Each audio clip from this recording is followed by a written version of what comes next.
सुप्रभात बच्चों। कक्षा 11वीं में गृह विज्ञान के में सब्जेक्ट में हम आज पढ़ेंगे घर का चुनाव और प्रश्नों के अभ्यास। मकान का चुनाव करते समय कौन कौन सी बातों का ध्यान रखना चाहिए, या घर का चुनाव करते समय कौन कौन सी बातों का ध्यान रखना चाहिए। तो घर का चुनाव करते समय हमें यह सोचना पड़ता है कि घर कहाँ हो, सड़क पर हो, नगर पे हो, कोने में हो, नगर से थोड़ी दूर हो, नगर के साथ लगा हुआ हो। यह एक कठिन समस्या हो जाती है कि किस स्थान को चुना जाए। इस समस्या को सुलझाने में प्रत्येक सदस्य की सुविधा देखनी होती है और सामान्यतः मकान उस जगह पर बना हो जहाँ से हमें प्रत्येक सदस्य को कम से कम कठिनाइयों का सामना करना पड़े, अधिक से अधिक सुविधाएं प्राप्त हों। और घर का निर्माण करते समय या किराए पर लेते समय इस बात का ध्यान रखना चाहिए। बच्चों के स्कूल पास में हो, बाजार हो, परिवार के हर सदस्य को जो भी कार्य करता है उसे भी ऑफिस जाना, व्यापार और उसका ऑफिस नजदीक हो, मकान शहर के कोलाहल से भी दूर हो, है ना, ऐसी जगह चुनना चाहिए। फिर है अच्छे मकान में कमरों का विभाजन किस आधार पर होता है। उत्तर है घर के विभाजन के समय हमें निम्नलिखित बातों का ध्यान रखना चाहिए। स्नान गृह का प्रवेश द्वार सोने के कमरे से नहीं होना चाहिए। यह व्यवस्था सोने के कमरे में तभी संभव है जबकि प्रत्येक कमरे के साथ साथ बाथरूम लगा हो। रसोई घर से भी स्नान घर का प्रवेश द्वार नहीं होना चाहिए। स्नान गृह में से एक से अधिक प्रवेश द्वार नहीं होने चाहिए। खाने के कमरे का और उठने बैठने के कमरे अलग होने चाहिए।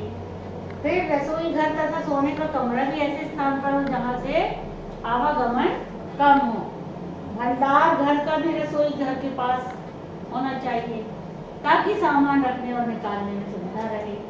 रसोई घर में कार्य के अनुसार भिन्न भिन्न स्थल हो, जैसे खाना बनाने का स्थान, और जहाँ पर सभी स्थान कार्य के अनुसार क्रमवार भी होने चाहिए। खाना खाने का स्थान,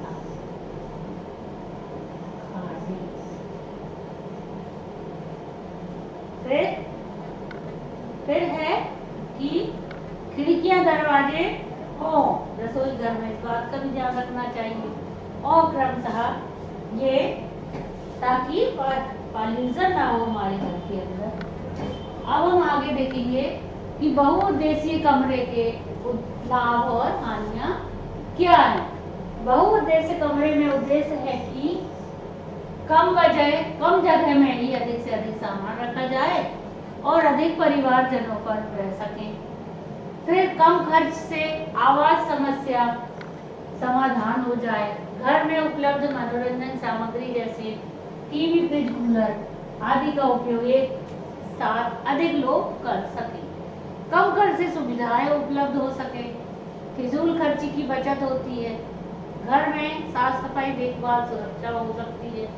गृहिणी के श्रम की भी बचत हो जाती है। अब हम देखेंगे कि बहुउद्देशीय कमरे के लाभ क्या है। कम खर्च से अधिक सुख सुविधाएं प्राप्त करना, फिजूल खर्च को नियंत्रित करना, गृहिणी के श्रम और समय की बचत होना, परिवारजनों को परस्पर सहयोग और प्रेम बना रहता बहुउद्देशीय कमरे। फिर भौतिक वस्तुओं की कम से कम आवश्यकता होती है, कम स्थान की जरूरत रहती है। निम्न आय के लोगों की आवास समस्या का भी निवारण होता है और परिवार पर आर्थिक भार नहीं बढ़ता। हानि क्या क्या है? हानियां है, कमरा स्वास्थ्य की दृष्टि से अच्छा नहीं होता। बहुउद्देशीय वाला कमरा रोगी व्यक्ति की श्वास लेने में घुटन होती है ना, और संक्रामक रोग भी फैल सकते हैं। घर में साफ सफाई व्यवस्था उचित नहीं होती। परिवारजन मानसिक रोग और विचारधारा पनपती है। जीवन में व्यक्तिगत नहीं होते। घर में व्यक्तिगत कला प्रदर्शन का भाव बना रहता है। किससे? बहुउद्देशीय कमरा, यानी एक ही कमरे में सब कुछ हो तो ये सब नहीं हो सकता। ये हानियां हैं आवास समस्या के कारण और समाधान क्या है? तो आवास समस्या के कारण है जैसे जनसंख्या वृद्धि। जनसंख्या वृद्धि में जिस प्रकार विज्ञान के हर क्षेत्र में विकास किया है, वैसे ही भौतिक सुख साधन का अनुपात भी बढ़ा है और जनसंख्या वृद्धि भी हो रही है।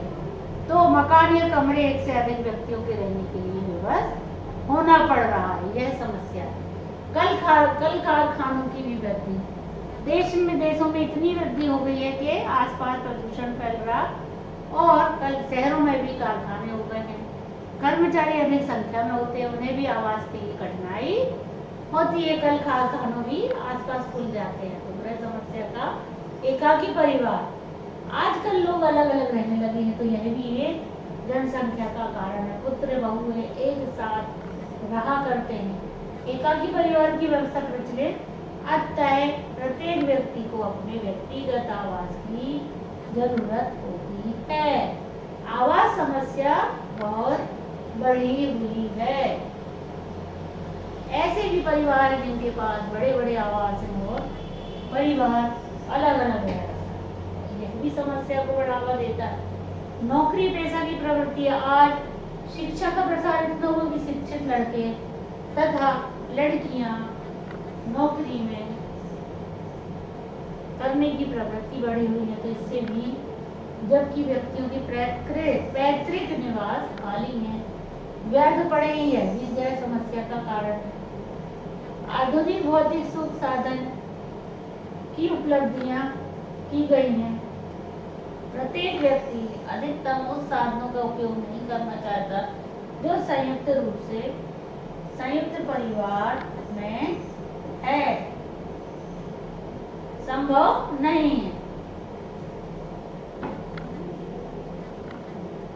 मकान की बनावट के समय कौन कौन सी सुविधाओं का ध्यान रखना चाहिए? घर बनवाने के पूर्व एक कुशल इंजीनियर से हमें सलाह ले लेनी चाहिए, नक्शा बनवाना चाहिए। फिर नींव, सबसे पहले है नींव। नींव पर मकान टिकाऊपन और निर्भर करता है। नींव गहरी ठोस होनी चाहिए, पत्थर की नींव अधिक मजबूत होती है ना।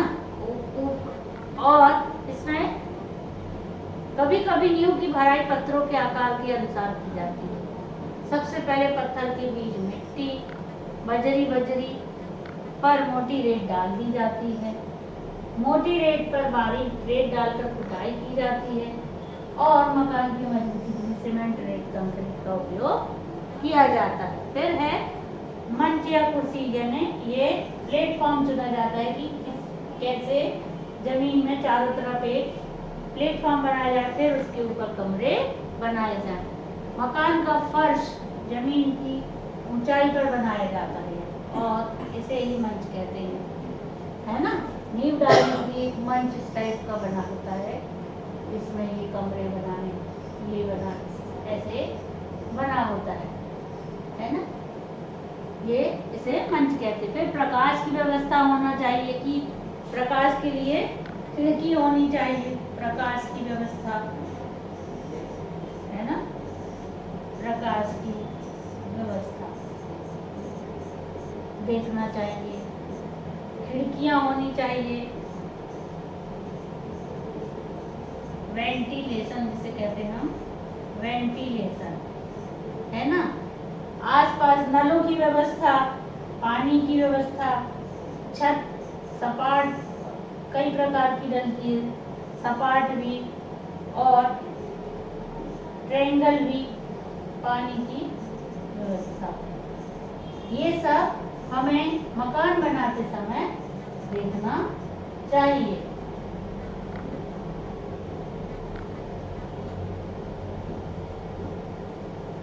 ये मकान बनावट की आपकी सुविधाओं के बारे में बताया गया है कि क्या क्या सुविधा घर में होनी चाहिए। बच्चों, आपको ये सारे प्रश्न आपको अपनी कॉपी में उतारना है और याद करने हैं ताकि परीक्षा के लिए आप तैयार हो सकें।